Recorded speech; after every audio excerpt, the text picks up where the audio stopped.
Hey everyone, welcome back to part 2 of my favorite brush series. Part 1 was all of my favorite face brushes, so foundation, concealer, powder, cheek products, all of that good stuff. Today we are focusing specifically on eye brushes because there are a lot of different types that I use with different mediums for different purposes.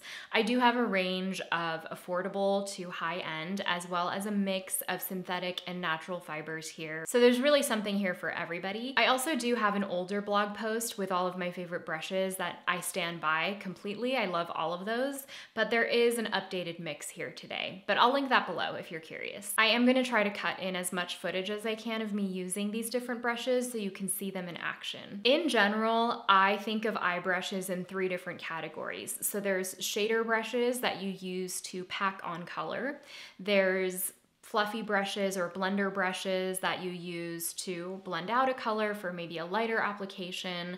And there are also detail brushes. Within detail brushes, I think there are a couple different subcategories, but that's how I'm going to categorize these today. I have pretty specific tastes when it comes to eye brushes because I have hooded eyes. So I tend to lean toward smaller brushes that I'm able to do more detail work with, brushes that will fit sort of in my hooded lid area, my epicanthal fold.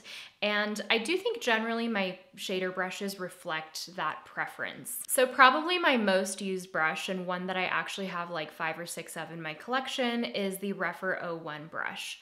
This is my ideal shader brush. It is paddle shaped, so it's rounded, but it also has a pinched ferrule. But it's not completely flat. It actually gives you enough fluffiness so that you're able to both blend, like pack on color, but also use the edge to blend it out at the same time. And to me, the combination of density and fluffiness makes this the ideal brush. Oftentimes, if I'm traveling, I just use this one brush because I'm able to both blend out a color and build up a color at the same time using one brush. This also works beautifully across different mediums, so it works great for powder as well as cream eyeshadows. A similar multitasker is the BK Beauty 206 brush. So these are slightly different in shape. You can see the BK Beauty one is a little bit wider and shorter. The bristles are shorter, whereas the Rephr brush is a little bit narrower and the bristles are slightly longer. But this has the same principle because it's both dense and also fluffy up top. So I'm able to pack on color really nicely, and then I sort of flip it on its edge and I use the fluffy edge to blend out the top of the eyeshadow. It's a great multitasker brush, and it's sort of a one and done eyeshadow brush. Then I have a couple of brushes that I use strictly for packing on color. And these are all 3 similar in that they're small in shape. And that's really important to me because I have hooded eyes. And so I want detail brushes in terms of shaders that give me precision application, that aren't just going to apply a ton of eyeshadow across my whole lid. These give me a lot of control. The smallest one, and probably my newest favorite, is the BK Beauty 209. So you can see here, this is the 209 brush. These are all similar in that they're paddle shaped and they're all pinched. But you can see the BK Beauty one is probably the smallest in surface area right there. And then this one in the middle is the Esom, what is this? V27 brush. And the largest of these is the Rephr 02 brush, which is this one on the side.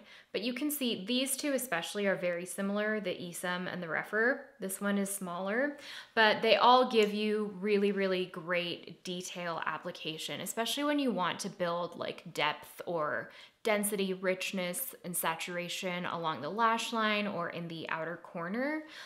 These are great for packing on lots of color because they're so dense. Then I have 3 of what I would say are my biggest shader brushes. So these are all brushes that are round, they're fluffy, they're meant to create an even application of really blended out, diffused color across the eye. And I usually use them to kind of lay down a base color essentially. So this is the BK Beauty Angie Hot and Flashy A503.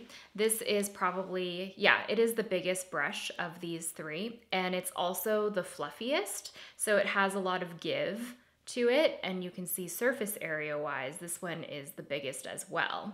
The next biggest is actually this one, and this is the Rephr 15 brush. This one is slightly denser than this brush. It's not quite as fluffy, but it's also great for laying down color across a wide area very quickly. And then the other one is the classic crease brush from Sonia G. This is part of her Sky Eye set, which is amazing because it's actually designed for smaller or hooded eyes. The whole set is. So all of the brushes run a little bit smaller in general, but this is the biggest brush of that set.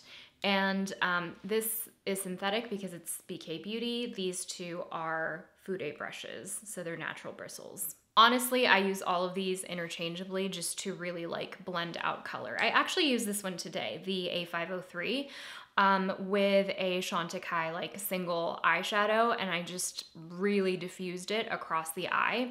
It makes great and quick work of that when I just want to like get some color on and like I'm not fussed about precision. Then I have my small blender brushes, and these are so essential if you have hooded eyes, if you have smaller eyes, if you have deep set eyes. These are essentially like the mini version of the brushes I just talked about, but they're a lot smaller, and so they give you that precision application. They give you that really beautiful blend in a tiny surface area, but they lay down color in such a beautiful way.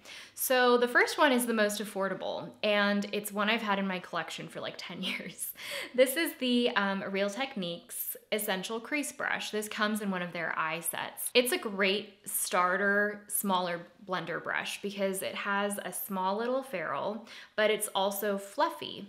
I love all of these that I'm about to talk about for blending out the outer corner. So if I want to like pack on a deeper shade, create a smoky eye, but I want to keep the smoke really focused along the lash line, close to the eye, not all the way up here. This brush is perfect for that, and even though I've had it for so long, I reach for it all the time. Then I've got the Sonia G Mini Booster brush. So this is part of her Sky Eye set. This is the next smallest brush compared to the classic crease brush, which I just talked about earlier, but you can see the difference in size. The ferrule is much smaller, the surface area is smaller, and it's also slightly more pointed. So it's really nice if you have hooded eyes because it's able to get into the fold of your hood and really lay down color, but also blend out there. And because it's slightly pointed, it actually maintains that depth along the lash line or in the outer corner while blending, but it doesn't just blend the color away. Another great brush for this purpose is the BK Beauty Angie Hot and Flashy A502. And this is actually almost identical to the Real Techniques brush. You can see they're very similar in shape, very similar in density. This one is just a little bit softer, a little bit nicer. The Mini Booster next to this one is, you can see, skinnier and pointier, a little bit denser, but these two on the outside are very similar. And then I have what I call like my teeny tiny blenders. So this one is actually new. This is the Cosette S185. Look how tiny this is. This is like the tiniest blender brush I've ever owned. It's very thin, not densely packed at all, has a nice amount of give, but is still firm enough that I'm able to maintain like depth in a really concentrated way. So if I'm doing really detailed work, this is perfect for that. The other one is the Esem, what is this? The W36. This one's different because it is cut at an angle. It's really interesting because it's fluffy, it's not that densely packed, but it is small, and that angle actually makes for a really quick application of the outer corner, especially if I want to build depth. I hold it at an angle and you're able to get that like cat eye shape and just sweep it across really nicely. I know Michelle Wong loves this brush, and it does just make really, really fast work of blending. And then because the edges are so diffused, you lay down the color, and the second you start swiping, the edges blend out very, very quickly. So you can see these have a similar circumference, but they're cut in a very, very different way. Then I've got a couple of brushes that I specifically use for my inner corner. And I use these for when I want to pack on inner corner highlight and I want to keep it really focused, but really saturated in a tiny, tiny surface area. So the first one is the BK Beauty 207. This is rounded across the top and it has a totally round ferrule as well. And this is great because it's small, but it's really, really dense. It doesn't have a lot of give to it. So you're able to pack on that inner corner highlight without it getting everywhere, and the density makes sure that you're applying it in a really saturated way. This brush is even more detailed. This is the Rephr 03, and you can see that it's actually pointed. So this is great if you want even more precision. You can work it, you can actually apply it on its side if you want to apply and sort of blend, or you can apply it on its point if you want a super, super detailed application. It's much smaller and pointier than the BK Beauty brush that I just talked about. And then the other detail brush is the Sonia G Flat Definer. This one's different from the other two because it's small, but it's pinched. So this one's actually great for when I lay it down flat. It's great for applying inner corner highlight, but I can actually also use it on its edge if I want to, like lay it sideways or use the top of it to blend out if I want a deep color along my lash line. Because it has that really slim edge, I'm able to get some more precision out of it if I want to. And finally, I have two angled brushes that I've been looking for my whole life. So I'm sure you guys have noticed I've been wearing more winged liner, and because I have hooded eyes, I use a Kajal liner, smudge it out, and then I use an angled liner to get that really sharp, pointed look. And the brush is essential for that technique because I need to get that really crisp line and drag it across, and also make sure that it's really clean. So I have tried so many angled brushes over the years. None have satisfied me until these. I did mention one of these in my last video before the face brush one. This is the Thrive Causemetics Eyeliner Fine Just Wing It brush. So it's specifically made for this purpose. It's kind of your classic angled brush, but it is on the slightly smaller side. And I just want you to see how slim the actual brush is when it's on its side. So you're able to get that really crisp line. The way I do it is I kind of take it on its side and I press really hard and I'll drag the eyeliner out. So you're able to get that super, super clean, crisp line. And this has not bent out of shape. I actually have a couple of these, but I use them all the time. Doesn't bend out of shape. The brushes have stayed totally in place, in line, which is really important with a brush like this. The other one is essentially a mini version of this brush, and this is the BK Beauty 208. This is one of their newer releases. Just look how tiny it is compared to the Thrive Causemetics brush. It's like half the width of this brush. And it has, I mean, the same principle applies. It's densely packed, it's cut at an angle, it's really, really fine. Here they both are on their sides.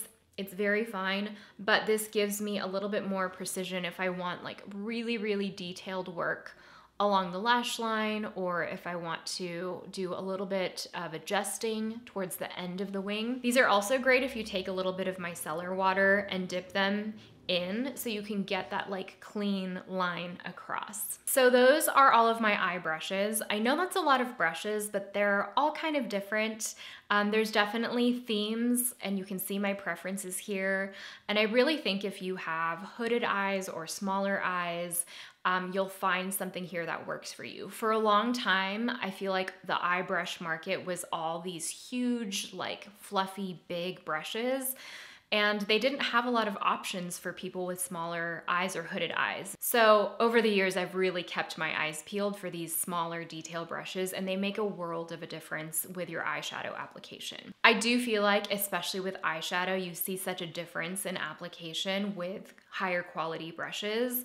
So if I were to start over, I would just buy 1 or 2 high quality brushes rather than buy a lot of cheap brushes. There are affordable brushes here that I love, but in terms of just the quality of blend and performance you're going to get, I think you do see a pretty big payoff with brushes in general, but especially with the eyes, and especially if you have smaller hooded eyes. So I hope this was helpful. Let me know what you think. If there are any brushes you think I should try, of course, let me know, because I am a brush nerd. I'm always looking out for the next best one, even though I have so many. But yeah, if you haven't checked out part 1, definitely check out part 1 for my favorite face brushes, and I'll see you in the next one. Bye.